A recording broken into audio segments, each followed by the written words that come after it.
오늘은 비만형이나 쇠약형 당뇨 둘 다 섭취하면 좋은 건강식품 계란 후름과 계란 노른자 콜레스테롤 관련하여 알아보도록 하려는데요. 그 전에 당을 흡수시켜주는 역할로 알려진 인슐린의 민감성을 떨어뜨리므로 혈당을 올리는 탄수화물의 함량은 계란 1개당 0.5g으로 작은 반면 단백질 함량이 7g으로 높아 계란은 당뇨에 좋은 식품이라는 것을 미리 밝히며 당뇨가 있는 분이 계란 섭취로 인한 혈당의 상승은 걱정할 필요가 없습니다. 그렇다면 계란 섭취 관련하여 딱 한 가지 궁금증만 해결하면 되는데요. 바로 오늘의 주제인 계란 노른자에 들어간 콜레스테롤 성분, 당뇨가 있어도 섭취 시 안전한지 알아보겠습니다. 안녕하세요. 건강구조대입니다. 구독과 좋아요 눌러주시고 주변 분들과 좋은 음식 정보 공유해주세요. 항상 시청해주셔서 감사합니다.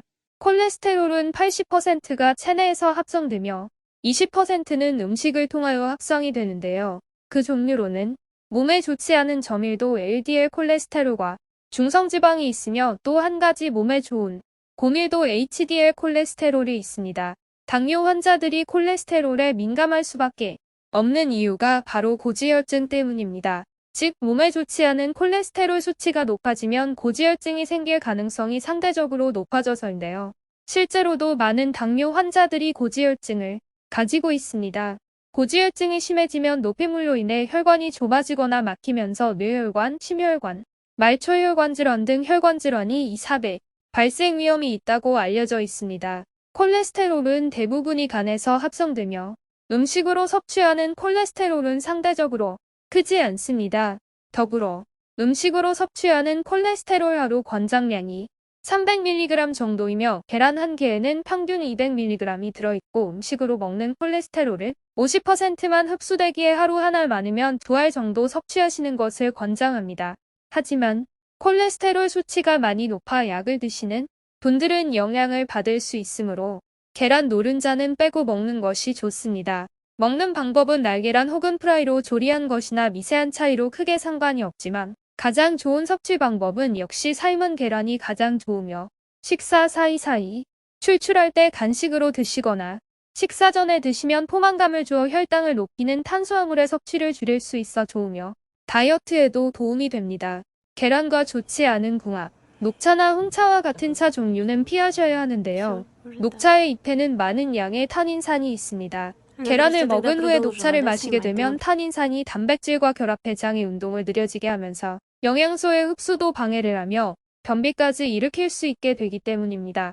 때문에 마실 것이 필요하시다면 물을 드시는 것이 좋고 평소에 차를 많이 마시는 분이라면 달걀을 먹은 후에 최소한 시간 정도는 지난 후 마시는 것이 좋습니다. 계란을 감과 먹게 되면 식중독에 걸리거나 급성 위장염을 일으킬 수도 있는데요.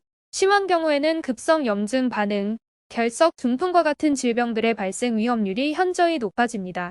실제로 계란이 들어간 반찬과 감이 포함된 후식이 식단으로 나가는 경우가 있었지만 큰 문제가 일어난 적은 없다 라고 했는데요. 이러한 속설이 생긴 이유는 감에 있는 탄닌이라는 성분이 단백질의 소화 기능을 떨어뜨리기 때문입니다. 탄닌이라고 하는 것은 감에서 떫은 맛과 쓴맛을 내는 화합물인데요. 입이나 위와 같은 소화계에서 단백질과 엉켜져 덩어리를 만들기 때문에 소화가 안 되거나 적은 확률이기는 하지만 결석을 만들 수도 있다고 하는 것입니다. 감 한 개에 들어있는 탄닌 함량으로는 구토나 복통이 생길 가능성은 매우 적지만 과하게 먹으면 문제가 될 수는 있다고 합니다. 그래서 감이 외에도 탄닌이 함유된 식품은 같이 먹지 않는 것이 좋은데요. 탄닌이 많이 함유된 식품으로는 감, 반, 보토리, 차, 석류 같은 것이 있습니다.